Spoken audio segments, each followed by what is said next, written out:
আসনকে বাঁচাও, তাহলে 5 আসনকে বাঁচাও।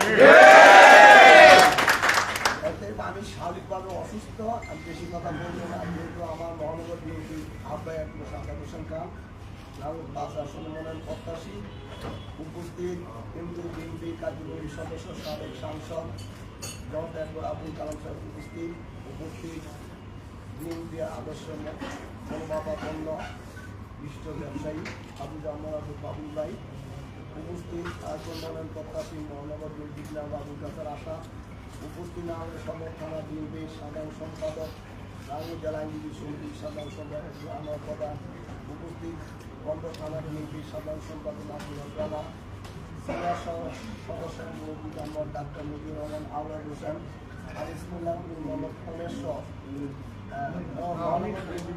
মনির খান সহ। আমি দুটি কথাই বলতে চাই যে আপনারা জানেন আজকে আমরা এখানে কেন বসেছি। আমরা ঐক্যবদ্ধ বিএনপি চাই। কেন ঐক্যবদ্ধ বিএনপি চাই? 16 বছর ফ্যাসিস্ট ফিরাসিরা আমাদের উপর যে নির্যাতন নিপীড়ন করেছে, সেই নির্যাতন নিপীড়ন থেকে আমরা রক্ষা পেতে না পেতেই আবার বর্তমানে ফ্যাসিস্ট হাসিনা পার্শ্ববর্তী দেশের থেকে তার হত্যা বিচার মুখোমুখি হবে বলে সেই দেশে অরাজকতা নাশকতা শুরু করেছে। আগামী 17 তারিখে তার মামলা রায়কে নিয়ে সে দেশের বিশাল ধরনের অরাজকতা এবং সন্ত্রাস নাশকতা করার চেষ্টা করছে।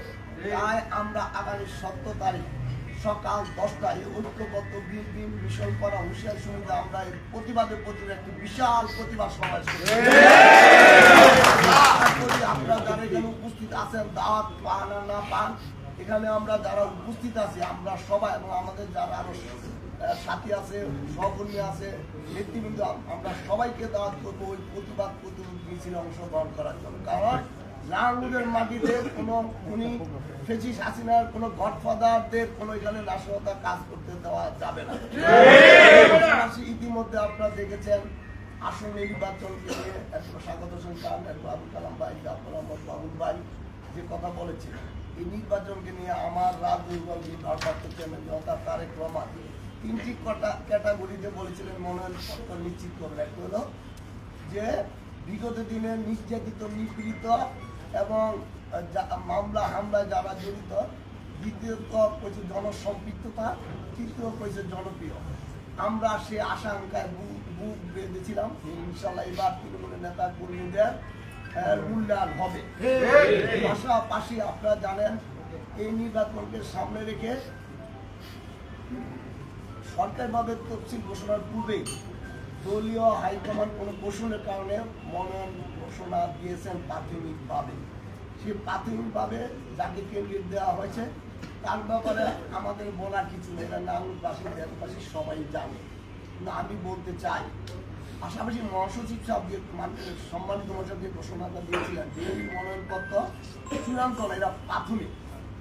অতএব বাবার কাছে ছেলে যেমন দাবি এবং আবদার থাকতে পারে, বড় ভাইয়ের কাছে ছোট ভাইয়ের যেমন দাবি এবং আবদার থাকতে পারে, তেমনি ভাবে আমাদের বর্তমান রাজনীতির অভিভাবক বিএনপির ভারপ্রাপ্ত চেয়ারম্যান তারেক রহমান, আমি তাকে অনুরোধভাবে জোর হাত করে বলবো, নারায়ণগঞ্জ বিএনপিকে বাঁচান, 5 আসনকে বাঁচাতে হলে আপনি রিভিউর মাধ্যমে আমাদের মধ্যে যারা আমরা এইখানে যারা উপস্থিত যারা নমিনেশন চেয়েছি, আমাদের মধ্য থেকে তৃণমূলের চাহিদা অনুযায়ী আপনারা আমাদের মধ্যে একজনকে নমিনেশন দেন।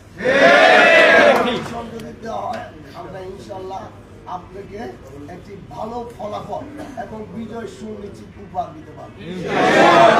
আপনারা বলতে পারেন যে আমরা আজকে কেন এত হয়েছে, নির্বাচন মুখ্য বিষয় নয়, আমাদের নমিনেশন মুখ্য বিষয় নয়, আমাদের মুখ্য বিষয় নাগরিক বিরোধীকে ঐক্যবদ্ধ করা, আওয়ামী লীগের ফেসিস্টের নাশকতার বিরুদ্ধে, অরাজকতার বিরুদ্ধে, সন্ত্রাসের বিরুদ্ধে আমরা ঐক্যবদ্ধ হয়ে আগামী দিনগুলি একসাথে পথ চলবো। তার জন্য আমাদের আজকের এই এখানে বসা, আপনাদেরকে নিয়ে বসা। পাশাপাশি একটি কথা বলতে চাই যে আপনারা জানেন এই দীর্ঘ 16 বছর কে বা কারা রাজপথে ছিল, কারা হামলা মামলা খেয়েছে, কারা কার সাথে চলাফেরা করছে, কার সাথে আপাস করেছে, আঘাত করেছে, সেটা আপনারা ভালো করে জানেন। তো আমি আমার নেতার কাছে অনুরোধ করব, আপনি আমাদের এই রিভিউ প্রার্থনাকে আপনি পুঙ্খানুপুঙ্খানুভাবে আপনি পূর্ণ বিবেচনা করেন। পাশাপাশি এটুকু চাই, যেহেতু আমরা দল করি, আমাদের দলের সিদ্ধান্ত, তারপরে যদি দল আমাদের এই সিদ্ধান্তকে সম্মান করে, পরিবর্তন করে, সেটা তো ওয়েলকাম। আর যদি সিদ্ধান্ত পরিবর্তন না করে, দল যে সিদ্ধান্ত দিবে সেই সিদ্ধান্ত মেনে আমরা সবাই জিয়া পরিবারের পক্ষে, দেশটি খালেদা জিয়ার পক্ষে, জনতা তারেক রহমানের পক্ষে এবং ধানের শিশুর পক্ষে আমরা সবাই মিলে কাজ করব। এবং আগামী 17 তারিখ সকাল 10টায় আপনারা আমি ফেসিস্টের অরাজকতা, সন্ত্রাস প্রয়োগের বিরুদ্ধে আমরা যার যার উদ্যোগে, নিজ নিজ উদ্যোগে যে দাওয়াত দিয়ে দিলাম, আপনারা সবাই সবাই হাজির হবেন তো নাকি? আপনাদের কাছে আহ্বান, ইনশাল্লাহ আমরা আশা করি আমাদের অভিভাবক জনতা তারেক রহমান আমাদের এই রিভিউকে, আমাকে কোনো প্রার্থনা বিবেচনাকে উনি আমাদের মূল্যায়ন করে, আমাদের কথা যথাযথ মূল্যায়ন করবেন, যে আশা ব্যক্ত করে। আমি আমার বক্তব্য শেষ করতে জিন্দাবাদ, শহীদ জমর বেগম খালেদা জিয়া জিন্দাবাদ, জনতা তারেক রহমান জিন্দাবাদ।